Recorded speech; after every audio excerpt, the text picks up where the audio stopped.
G'day, welcome to Canberra, the national capital of Australia. I'm Shirley, and we're standing here on Stirling Ridge, part of Stirling Park. Just to my left is Lake Burley Griffin, and just to my right on the bottom of the ridge is the inner suburb of Yarralumla where I live. On this map of Yarralumla, you can see how central Stirling Park is, lying just south of Lake Burley Griffin and to the west of Parliament House, the seat of federal government. To the left, at the far end of Yarralumla, lies the Governor-General's house. The Governor-General is the Queen's representative of Australia, and it's here that many of the ritual events are performed.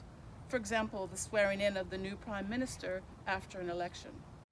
Stirling Park is a designated conservation site of great importance. It is one of the few remaining yellow box red gum grassy woodland ecosystems left in the world. These woodlands used to range from southern Victoria around the Melbourne area all the way north to Brisbane in Queensland, but they have been decimated over the last 200 years through European settlement.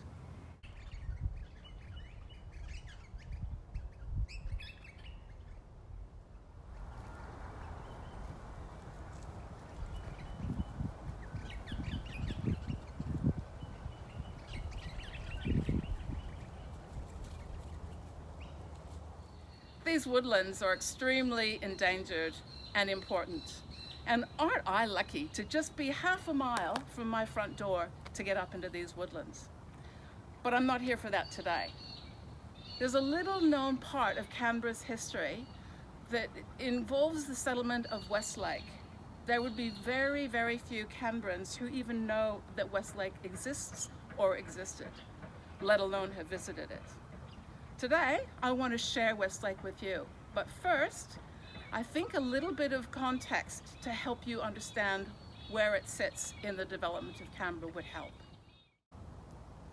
Australia's colonial period covers the time from 1788, when the first convict ships arrived, and continued until 1900.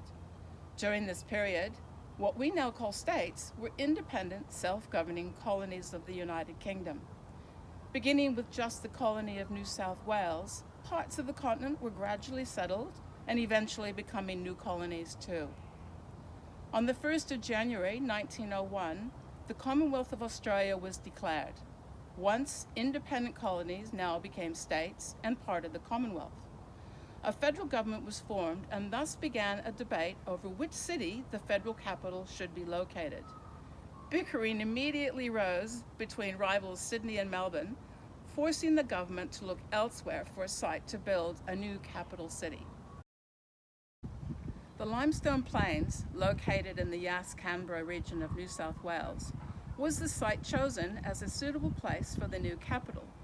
Located just 300 kilometres or around 180 miles southwest of Sydney, and 600 or 660 kilometres or over 400 miles north of East Melbourne, it was conceptualized as an equal distance between the two rivals.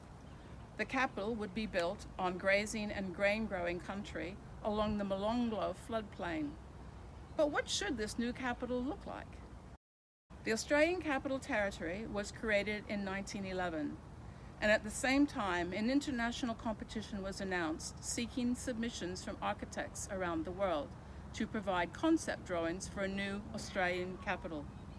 The competition closed in January 1912, and the government had received 137 entries. Some were pretty crazy.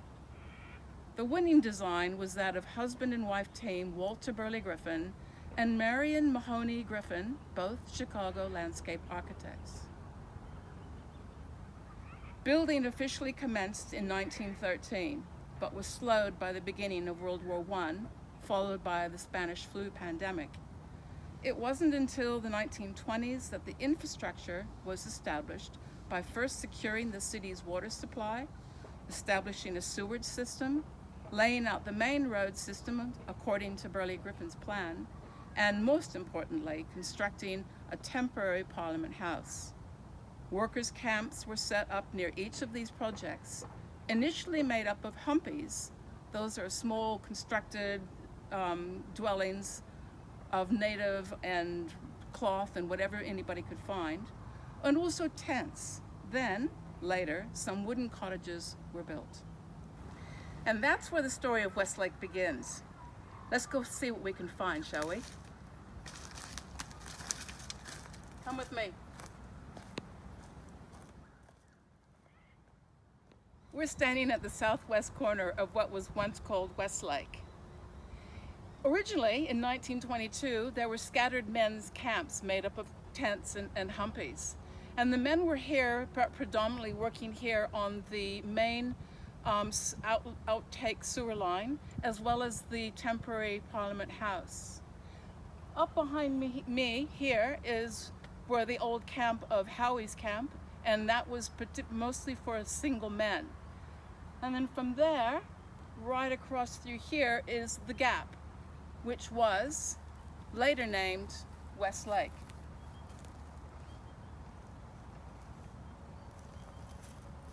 The Gap was for workmen with their families.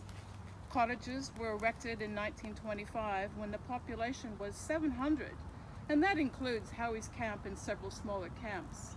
At that time, it was a fifth of the total population of Canberra. As you can see, there is nothing left but the remnants of people's lives here in the form of exotic trees and the odd artifact that managed to escape removal in 1965.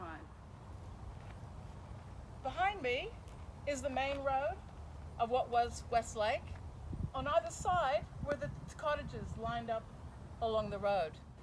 If you locate the start here on the map and Sykes Cottage at 29, the brown line on the map is the main road dividing the settlement. Below the map is a diagram of the cottage layout. The tennis court and settlements hall are indicated at the top of the map. There were 62 cottages, each exactly the same, 7.5 square meters or 24 square feet, divided into 4 rooms, 2 bedrooms, a living room and a kitchen. Behind each was a laundry and a washroom, as well as the lavatory. All were painted green in keeping with the landscape. The cottages were made of unlined wood with galvanized iron roof. A tin bath sat at the washroom. The water heated for that bath was in a wood-fired copper. We're now at number 55, the Harrington's family. Lofty Harrington and his wife and children lived here, and Lofty was the local SP bookmaker. SP stands for starting price. SP bookies were illegal and unlicensed bookmakers. So on race day, Lofty would send his young son Ronnie up this tree here. And young Ronnie would stand up there on the lookout for police as Lofty was collecting his bets. That earned young Ronnie the nickname Cocky Ronnie, because he's sitting up here on this tree shouting at the sight of policemen, just like cockatoos make a lot of racket when they're up in the gum trees. Behind me is a very large sequoia tree. That was planted in 1926 by the residents, the Phillips, who lived in number 26. And that tree is nearly 100 years old. Across the road here is a lone yellow gum tree, and it has the remnants of one particular house that we're going to go and have a look at.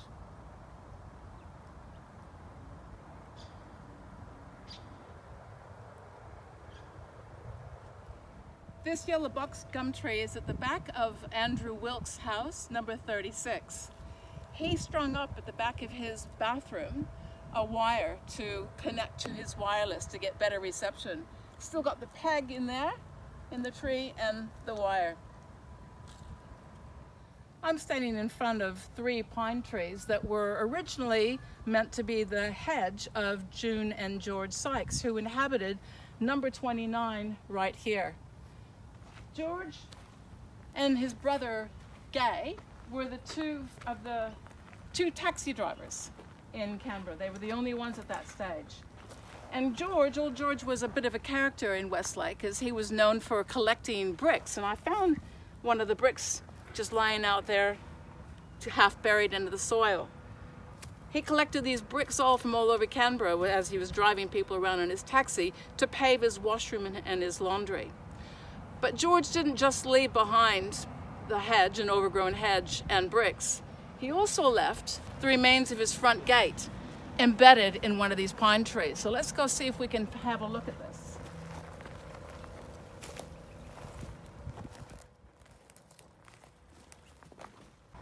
And we find the remains of George Sykes' gate right here. See it embedded into the tree.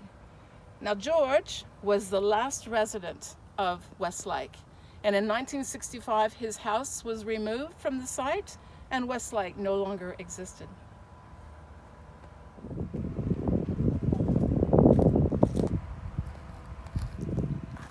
So as we've seen, the settlement of Westlake, which many people actually say was the first suburb of Canberra, no longer exists. And the reason why it no longer exists is it wasn't on Burley Griffin's plan. And anything that was not on Burley Griffin's plan had to be eliminated from the city of Canberra.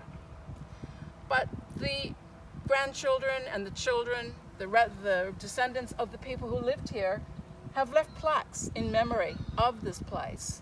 And they return and they remember the people who lived here, and they listen to the children playing hopscotch down the main road and riding their bicycles, the neighbors gossiping about what was going on in Canberra.